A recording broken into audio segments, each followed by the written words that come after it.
guys, I hope everybody's doing well. Sorry for the mess in the background. I'm just shooting this in my dorm room, so we'll see how this goes. Um, but today we're gonna talk about a super fun topic. We're gonna talk about unrequited love. Not that I know anything about that. Okay, but for real, why I chose this topic for today is because a lot of people have talked to me about, especially even with my own transition into college and stuff, how do you deal with it when you're dating someone or you get excited over something and it just dissipates and you start to take it personally, think that it has something to do with you? How do you negate that from your own self-worth? First of all, you have to realize that you're dealing with people who need people. You're dealing with people that have their own things going on in their lives. They have, you just don't know. You don't know the other circumstances and stuff. You never know what somebody's thinking. You can't fortune tell and like guess that like, oh, he thinks I'm not pretty anymore because he stopped texting me. N-O. My name is no, my son is no, you need to let it go. My apologies.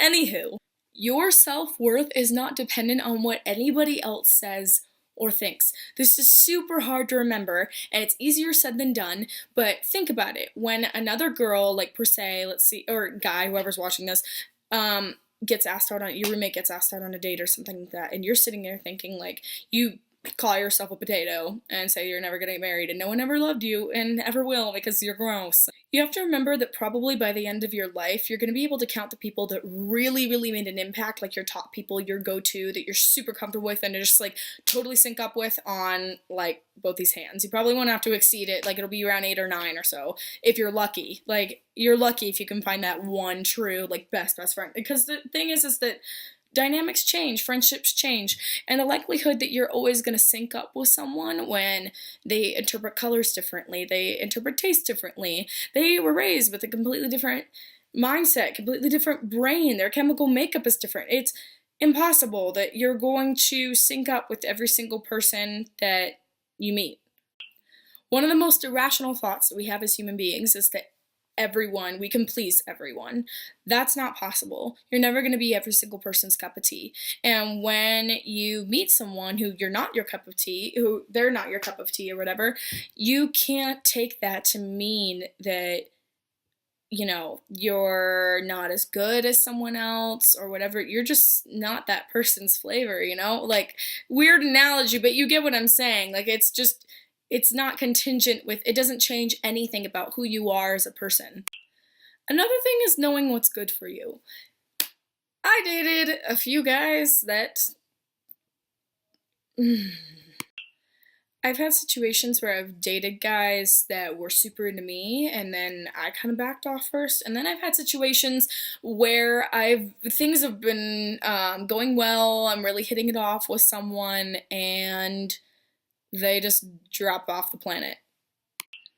And at first, dealing with stuff like that, the first time was like really crushing. I was like, something's wrong with me. Like, why aren't I enough for this person? Like, there must be something wrong with me.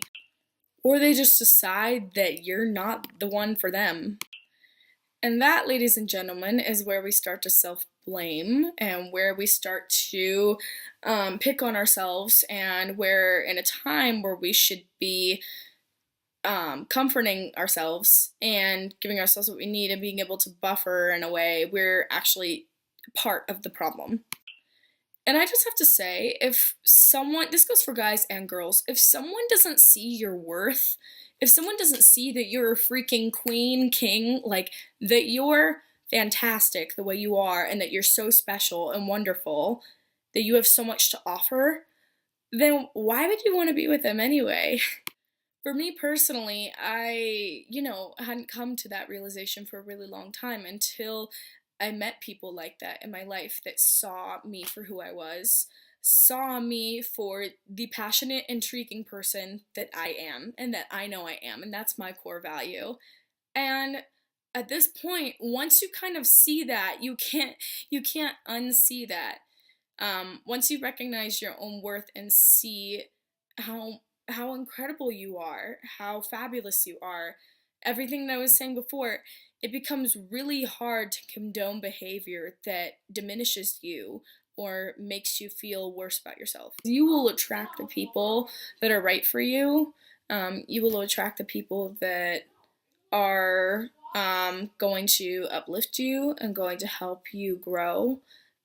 Those are the people that you want in your life, and the people that you want to support you and to love you and to represent your values. And when you're telling someone that you're not interested or something, you also have to be mutually respectful, because it's not fair to the other person.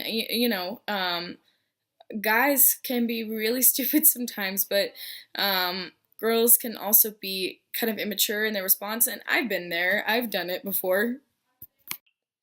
Anyway, in closing, if you're dealing with someone right now you like who doesn't like you back, or you're one of those people that, you feel like everybody's going on dates, everybody's got a boyfriend and you don't, or a girlfriend or whatever, that you are literally artfully made. You are an actual piece of art.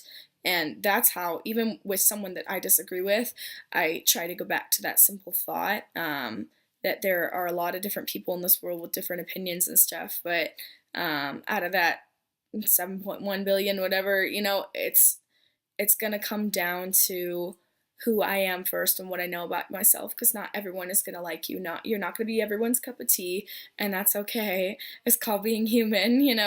And remember that if someone doesn't, whether it's a friend or a romantic relationship, if someone does not see your worth, is not treating you with respect, and that mutual respect is not there, then they forfeit the right to your friendship. It's not necessary. You have the right to remove toxic people from your life, or just people that are not going to, it's not going to be a mutual relationship. You're just going to be continually giving with absolutely nothing to offer back. And that could be really draining and really suffocating in a relationship, whether it be romantic or platonic. I think that no matter what skin type, body shape, background, religion, economic stance you're from, like, what is it? I feel like we're going to feel so stupid at the end of our lives in a way, when all this stuff just comes down to, it comes down to just who you are as a person and your values.